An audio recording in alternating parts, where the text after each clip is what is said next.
Q7. How to measure hub bearing preload. Practical simple method to measure preload in just 2 minutes without any instruments. Hub bearing play adjustment. Hub bearing play is to be adjusted to have practically zero end play. Adjusting the bearing play by keeping the nut loose is very dangerous. It can result in will come out. Hub nut needs to be fully tightened and locked. An attempt to adjust to practically zero end play using shims.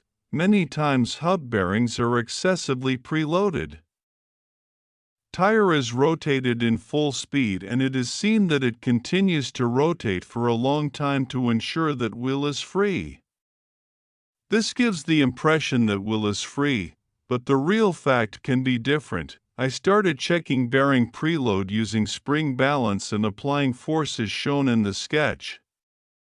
Force applied was increased gradually and the reading was taken when hub just starts to rotate. I was surprised to find that force required to turn the hub was in the range of 5 to 8 kilograms. Difficulty was experienced by the staff in adjusting bearing play by trial and error method.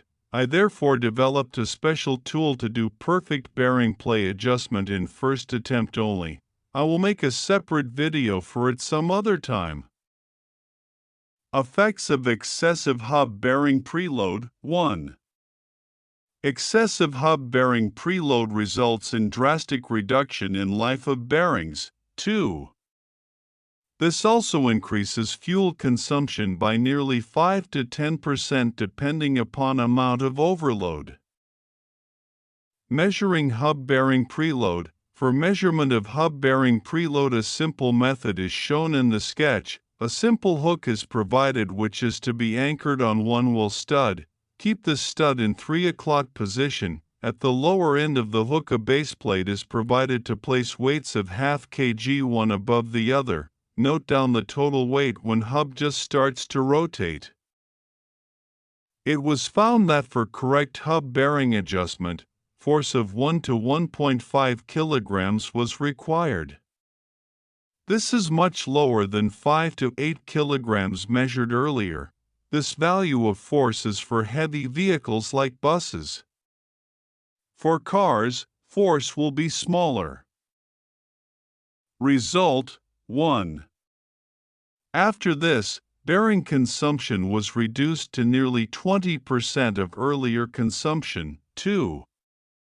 Fuel consumption also reduced by nearly 7% for the fleet of 3,500 buses. Answer to Quiz 4. Question 2. What will happen if left and right camshafts are interchanged? Let us first examine clockwise rotation. If camshaft number 1 is rotated in clockwise direction, then the direction of force is proper to press the brake shoe against the drum as shown in the sketch. If camshaft number 2 is rotated in clockwise direction, then the direction of force will be to push the brake shoe sideways in inclined position, but it cannot move in that direction. Therefore, practically there is no braking force and vehicle will be having brake slip. Thank you for watching this video. Watch the channel PS Auto Solutions to learn many secrets of automobile with Praveen Shinde. Thank you.